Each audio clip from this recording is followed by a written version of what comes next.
नमस्कार, मैं आपका मित्र एडवोकेट रणजीत सिंह गाडगे। ये न्याय चैनल पे आपका सबका स्वागत है। जो भी हमारे न्यायालयों में होता है, विशेषतः हमारे उच्च न्यायालय और सर्वोच्च न्यायालय में, तो वहाँ के जो वृत्त आते हैं, उसके विश्लेषण हम इस चैनल में करेंगे। तो हाल ही में हमारे जो नए chief justice of India honourable N V Ramana ji है, तो उन्होंने एक प्रेस कॉन्फ्रेंस को बुलाया था और संबोधित किया था, और उसमें मोबाइल एप्लीकेशन के बारे में उन्होंने बात करी थी, और अपना जो सुप्रीम कोर्ट का जो वेबसाइट है उसके बारे में बात करी थी। इसमें एक सीधी सी बात ऐसी है कि जो पहले से हमारे जो मीडिया है, मीडिया के पर्सन है, उनको कुछ फैसिलिटीज दी हुई है सुप्रीम कोर्ट ने, लेकिन उन्होंने अलग से चीफ के पास एक एप्लीकेशन दे के उनको बताया कि जो सुप्रीम कोर्ट में जो भी प्रोसीडिंग्स होते हैं, उसको जनता के सामने लाने के लिए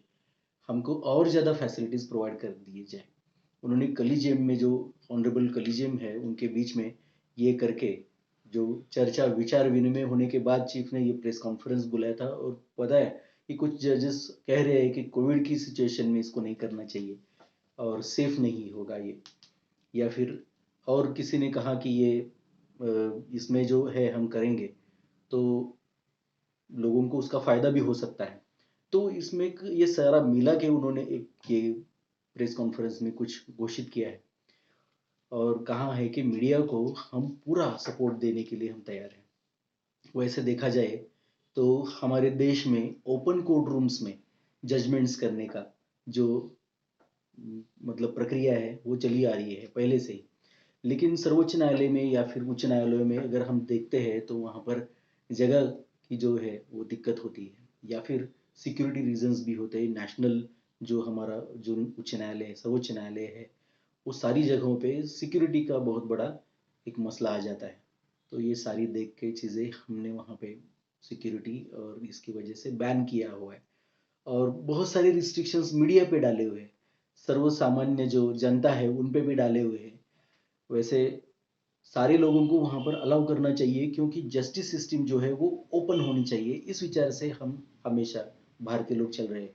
और इसी जो धारा है उसको पकड़ते हुए चीफ ने, honourable chief justice of India ने कहा कि हम मीडिया को पूरा ट्रांसपेरेंसी के साथ, पारदर्शिता के साथ संपूर्ण जो कोर्ट प्रोसीडिंग है उसको प्रसारित करने का संपूर्ण अधिकार देंगे, और उसके लिए उनको कोई दिक्कत ना है तो वो चीज़ के लिए भी हम एक जो व्यक्ति है उसको, अधिकारी जो है उसको अपॉइंट करेंगे, जो वन सिंगल पर्सन मीडिया और चीफ जस्टिस ऑफ इंडिया के बीच में और कोर्ट्स के बीच में वो मीडिएटर का काम करेगी। तो ये बहुत अच्छी न्यूज़ है हम सब लोगों के लिए। छोटी छोटी चीज़ों के लिए हम लोग जो सर्वसामान्य नागरिक रहते हैं, विशेषतः वकीलों पे उनको आधारित रहना पड़ता है, और उनको जाके वो जो मैगजीन्स वगैरह जो आते हैं, जर्नल्स वगैरह जो आते हैं, तो उस जर्नल्स में जाके देखना पड़ता है वकीलों को भी, और वो सर्वसामान्य लोगों को, क्लाइंट्स को वगैरह बताना पड़ता है। लेकिन इसको आज जो इंफॉर्मेशन और टेक्नोलॉजी का जो विस्फोट हुआ है, उस हिसाब से न्यायालय की बातें हम तक नहीं पहुंचती, सर्वसामान्य जनता के पास नहीं पहुंचती। तो ये न्यायालय का कर्तव्य बनता है कि न्यायालय ये ट्रांसपेरेंसी से सब लोगों के सामने उसको प्रस्तुत करे, और चाय के एक कप के साथ में हमको न्यूज में ये पढ़ने को मिले कि कल न्यायालय में क्या हो गया था। हम छोटी छोटी जो बातें हैं जो संसद में हो गई थी, किसी, समझ लीजिए किसी वीडियो शूट पे या फिल्म की शूटिंग पे कुछ हो गया, किसी जगह पे कोई वारदात हो गई, तो वो सब हमको पता चलता है। लेकिन जो सबसे जरूरी चीज है, और कॉन्स्टिट्यूशन में जो चार उसके स्तंभ है, जिसको हम बोलते हैं न्याय, स्वातंत्र, समता और बंधुता, न्याय तो सबसे पहले आता है उसमें, और न्याय की जो बात है वो हम तक पहुंचेगी, तो उसके लिए हम लोग ज्यादा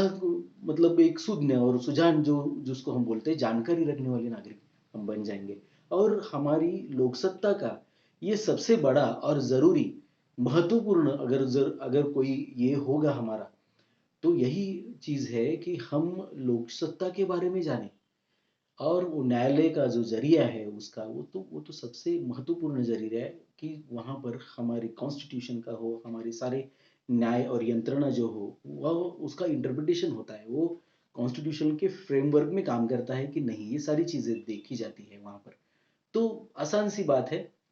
जर्नलिस्ट और सर्वसामान्य जनता के लिए हम ये इस सारे निर्णय का स्वागत करेंगे। बहुत बहुत ये अच्छी बात है। कुछ छोटे काल के लिए जो हमारे चीफ जस्टिस ऑफ इंडिया है ऑनरेबल, तो उन्होंने भी जर्नलिस्ट का काम किया था। तो वो एक जर्नलिस्ट का वो जो दुख है, वो उनको जो तकलीफें होती है वो समझ सकते हैं, और इसलिए उन्होंने ये निर्णय भी लिया है। ट्रांसपेरेंसी से हमारे पास अगर ये सारी चीज़ें पहुंच जाती हैं, तो न्याय, जब न्यायालय में हम मांगने जाते हैं तो हमको पता है कि जितना हम लोग न्यायालय के बारे में सोचेंगे, उसके बारे में हम उसका उसकी जो सर्विसेज है वो अवेल करेंगे, तो ज़्यादा से ज़्यादा हमें जो लॉ एंड ऑर्डर जिसको बोलते हैं वो कायम रहेगी। क्योंकि समझ लीजिए, अगर न्यायालय की सिस्टम इतनी ज़्यादा काम नहीं करती थी या फिर न्यायालय नहीं थे, तब लोग झगड़ा करके, और जो उसके हाथ में हम कहते हैं कि लाठी, उसका उसकी भैंस हो जाती थी। लेकिन न्यायालय जो है वो अपना काम जितनी सामर्थ्य से करेगी, उतना ज़्यादा लोगों को झगड़ा खुद में करने की आवश्यकता नहीं पड़ेगी, और लोग लिटिगेशन इससे बढ़ेंगे। ये शायद एक गलत बात हो जाएगी, लेकिन लॉ एंड ऑर्डर के लिए तो ये बहुत ही अच्छी बात हो जाएगी। तो आज के लिए इतना ही काफ़ी है। धन्यवाद।